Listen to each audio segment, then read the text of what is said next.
방금 소개받은 전략물자 관련 성경석 단장입니다. 여러분이 말씀을 해주셨는데 방금 경기대학교 김 교수님 뭐 DLT 분산 원장 기술 같은 경우는 지금 현재 수출 통제에서도 적용 연구를 하고 있습니다. 그래서 이걸 잘 적용을 하면 최종 사용자 검증 또는 최종 사용자가 이 품목을 다시 한번 이전하는 걸 검증을 할 수 있다고 그러네요. 그래서 지금 해외에서 연구를 진행 중인데 저도 좀 관심이 있어서 따로 또 한번 나중에 협력을 좀 했으면 좋겠습니다. 제 앞서서 많은 이제 전문가분들이 말씀해 주셨는데요. 일단 러시아 기술 우위를 설명하시고 그 러시아와 협력이 필요하다. 저도 그 부분에 대해서는 동감합니다. 이선영 대표님 말씀하셨고요. 그다음에 제재 회피 무력화 거의 뭐 그런 식으로 좀 말씀해 주셨는데 2014년 크림반도 합병 이후에 러시아는 아시아와 거래가 확대가 되고 있다. 이 표에서 보입니다. 사실 왜냐하면 제재가 미국만 하고 있는 게 아니라 EU도 동시에 제재를 2014년에 들어갔습니다. 그렇기 때문에 이 풍선이 저쪽으로 넘어가게 된 거고요. 협력이. 그다음에 두 박사님께서 말씀하셨지만 러시아는 재래식 무기 탄약 급감해서 지금 필요하다. 지금 북러가 협력하는 물론 수면 위로 과거부터 올라왔지만 지금부터 이제 올라왔다고 말씀하셨고요. 북한은 식량난 이 표에서 이제 보시겠지만 앞으로 뭐 대북 원조 강화가 될 것이고 두 나라의 협력이 앞으로 강화될 것이라고 보입니다. 제가 오늘 말씀을 드리는 건 북러의 말 그대로 제재만 놓고 그냥 평가를 한 거고요. 여러 가지 싱크탱크 아니면 국내외 전문가들의 의견을 쭉 모아서 제 생각을 같이 담아서 전망까지 한번 예측을 해봤습니다. 제재 현황입니다. 저 책보다는 화면을 보시면 되고요. 화면이 더 자세한 내용을 더 담았습니다. 예, 제재 개요입니다. 제재 부가 배경과 이유라고 제목을 달아봤는데 좌측에 보시면 북한의 미사일 발사 현황입니다. 말 그대로 표를 보시면요, 김일성 때, 김정일 때, 그다음에 김정은 때 다르죠. 벌써 초록색은 많이 나와 있고 물론 여러분이 아시는 발사 성공 대비 성공과 실패를 다 합친 숫자고요. 이미 벌써 160번의 테스트를 진행하고 있기 때문에 북한에 대한 제재는 이제 유엔으로부터 러시아로부터 EU로부터 강화될 수밖에 없고요. 또 하나는 물론 우리나라 보고서에서 인용을 하긴 했지만 유명한 보고서 중에 한글로 지금 된 걸 그대로 갖고 왔습니다. 미국의 대외 제재 성공률입니다. 아시다시피 이 대외 제재 성공률은 다자간 제재일 때 가장 큰 성공을 이끌었습니다. 여러분이 요즘 보셨습니다. 러시아 우크라이나 전쟁으로 인해서 러시아 제재는 다자간 제재였습니다. 성공을 많이 보았죠. 미국은 이걸 알고 있습니다. 그리고 직접 실행했을 때보다는 위협을 했을 때 제재 성공 효과는 훨씬 높습니다. 그래서 제재는 항상 위협 단계에서 높다라는 걸 이미 전 세계적으로는 제재 평가가 나와 있기 때문에 앞으로 전망도 사실 결론도 비슷합니다. 제재를 위협을 하고 다자 제재를 갈 때 가장 효과가 있기 때문에 이 제재 앞으로 전망은 이런 쪽으로 흘러갈 것이다라고 사실 배경에서 결론을 제가 뽑아볼 수 있고요. 유엔의 대북 제재입니다. 글씨가 좀 깨졌는데요. 유엔 헌장 제7조에 의해서 대북 강제 조치를 부과합니다. 그리고 회원국의 이행 요구하고 있고요. 북한이 핵실험 시작했을 때부터 유엔 제재는 계속 진행이 되고 있습니다. 아주 과거인데요. 북한이 NPT 탈 때 선언할 때부터 선언적인 제재가 나왔으나 후반으로 갈수록 계속 구체적인 제재가 강화되고 있는 거고요. 이건 뭐 어딜 보서라 이름표는 가장 보실 수 있으니까 참고적으로 보시면 될 것 같고요. 미국의 대북 제재입니다. 법률과 행정명령 여타의 뭐 여러 가지 내용들이 나오고 있는데 말 그대로 복합적으로 활용을 하고 있는데 가만히 보시면 유엔이 대북 제재를 하면 그 이후에 미국은 이걸 약간 보완적으로 확장적으로 이걸 표시를 합니다. 그래서 유엔 제재 다음에 그 다음에 아니면 직후에 바로 그 제재가 좀 더 확장적으로 좀 더 강요해 국제사회가 좀 더 이걸 지켜야 된다 하는 이런 행정명령 정도가 나오는 거고요. 물론 근거법은 국가비상사태법부터 이런 법들이 많지만 주로 행정명령에 의해서 나오기 때문에 행정명령 위주로 오늘 설명을 좀 드리겠습니다. 그리고 미국의 대러 제재인데요. 대러 제재 우크라이나 침공 이후로 2022년부터 보통 제재가 많이 나왔다고 엄청나게 많이 나오긴 나왔습니다. 사실 그래프를 보셔도 구글 검색하셔도 제재가 많이 나오는데 사실 이 제재는 미국의 대러시아 제재는 2014년부터 진행이 되어 왔었습니다. 구체적으로는 러시아의 크림반도 합병을 계기로 제재가 계속 진행해 왔었고 본격적으로 계속 진행해 오다가 여러 이슈를 계기로 진행해 오다가 2022년에는 확 더 많아진 거죠. 그러니까 러시아는 미국으로부터 많은 제재를 지금 받고 있습니다. 여러 산업 분야, 뭐 원유, 정제 분야에 마찬가지로 하고 있고요. 예, 그간 제재 경과를 쭉 연대기로 쭉 풀어왔습니다. 2006년 북한이 미사일 발사를 합니다. 그리고 1차 핵실험을 하죠. 그때 나온 게 유엔 안보리결의 1695 그리고 1718호가 나오고요. 말 그대로 선언적으로 핵실험 규탄합니다. 하지 말자, 하지 말아라. 그때 미사일 기술과 제재 공급 일부 사치품을 제재를 조금 들어가기 시작합니다. 그리고 2009년에 북한은 2차 핵실험을 또 하게 되죠. 이때 나온 게 유엔 안보리결의 18745입니다. 18745 전에 2008년에는 2006년에 나온 유엔 안보리결 1718호의 약간 보완적 성격으로 13466 미국 행정명령 13466호가 나옵니다. 말 그대로 여기 여러분이 보시는 파란색 네모, 그 다음에 대북 제재에 있어서 파란색 네모가 있으면 그 다음에 빨간색 네모는 파란색 위쪽에 있는 파란색 네모를 보완하고 상호 보완적인 성격으로 미국이 행정명령을 발효를 합니다. 이게 미국과 유엔이 대북을 제재하고 있는 메커니즘이고요. 2010년입니다. 천안함 사건이라고 아주 크게 관련은 없지만 미국은 대북 무기하고 무기 관련된 물질에 대해서 금수 조치를 진행하고요.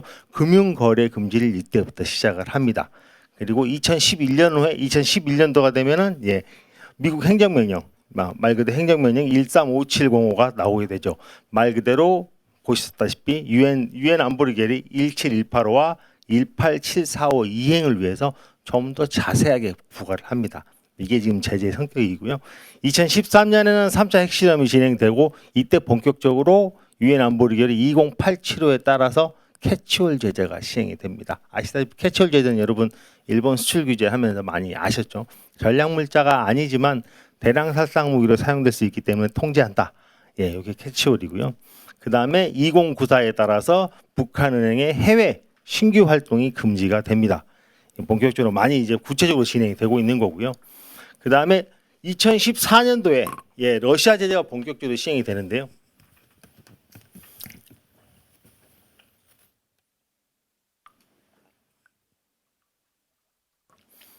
미국의 행정명령 13660호가 본격적으로 미국의 행정명령으로 러시아를 그때부터 제재를 하기 시작합니다. 사실 최초 제재입니다. 2014년부터 제재가 되게 된 거고 보시다시피 제재 대상자가 명확화가 되고 제재 대상자가 지정이 되고 그다음에 경제 부문에 제재가 되고 그다음에 투자 금지까지 이때 2014년에 많이 이루어집니다.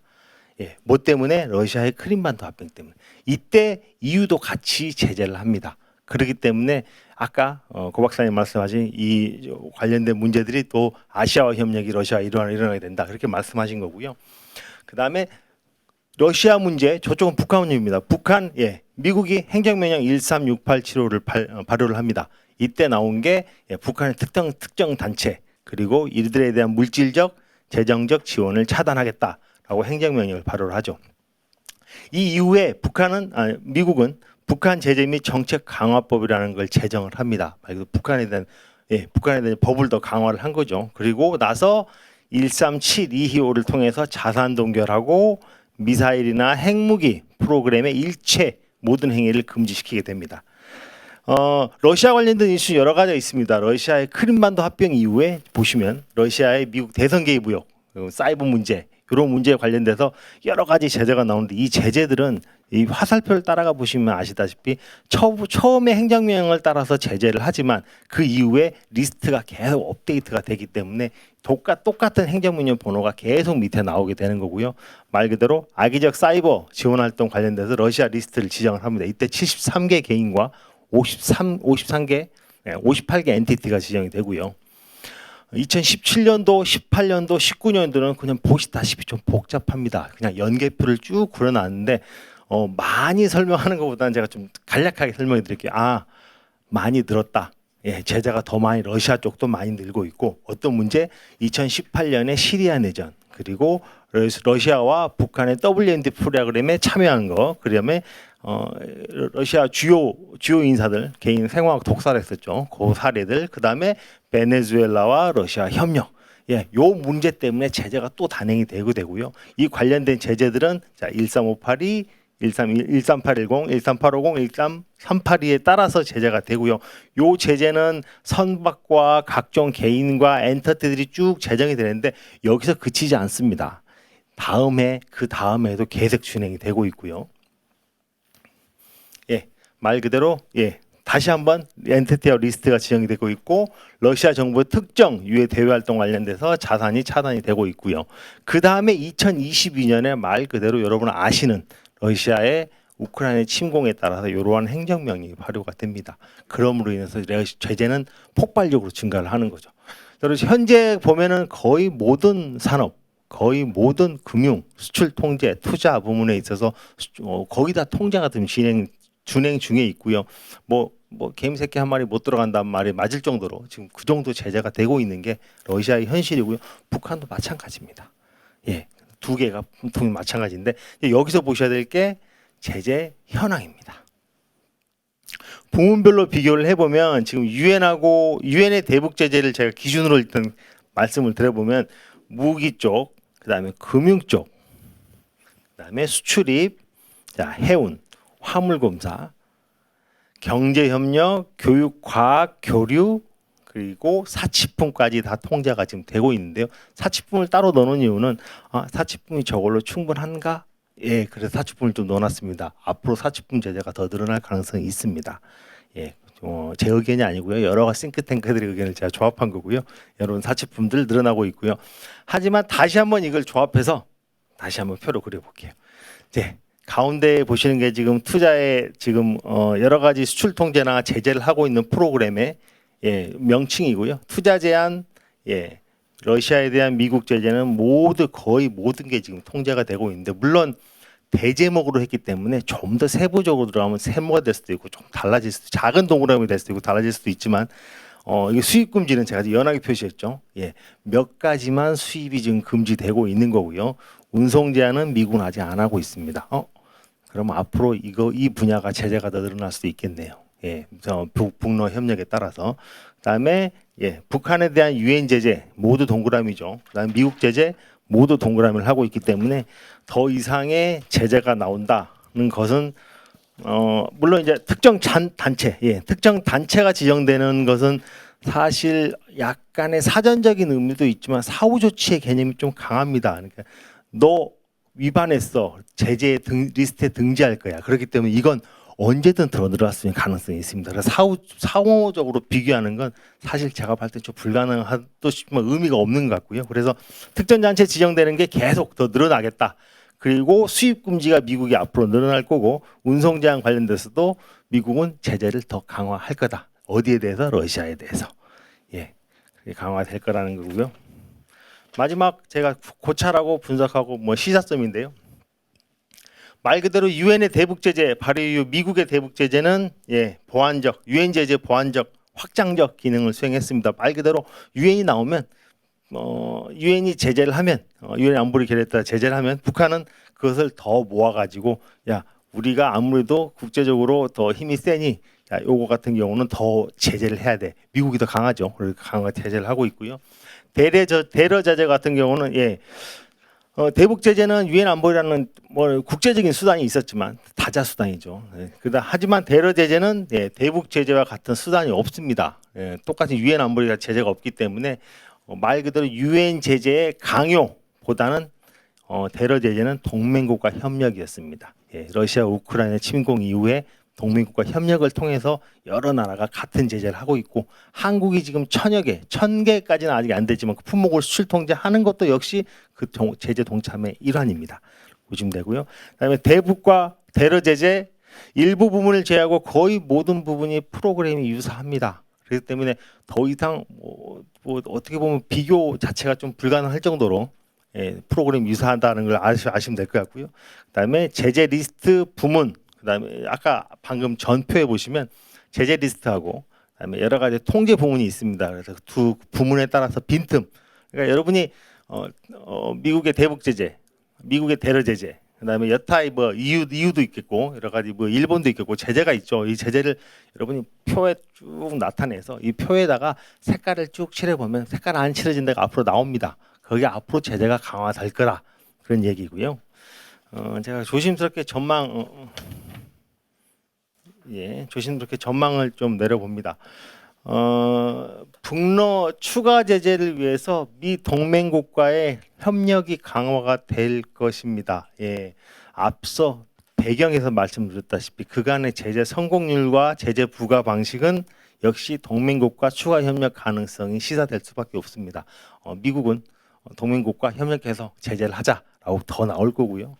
그다음에 러시아의 북한 무기 프로그램 관련자 러시아의 북한 무기 프로그램 지원 조달 활동에 들어가는 관련자는 당연히 사후적인 제치죠. 이 제재는 이 우려 리스트로 또 확대될 가능성이 있다. 그래서 어떤 사람이냐 지금 러시아에 관련된 사람 중에 여기에 관련돼서 아까 빈틈이 있었죠. 운송 제한도 같이 제재가 들어갈 가능성이 높습니다.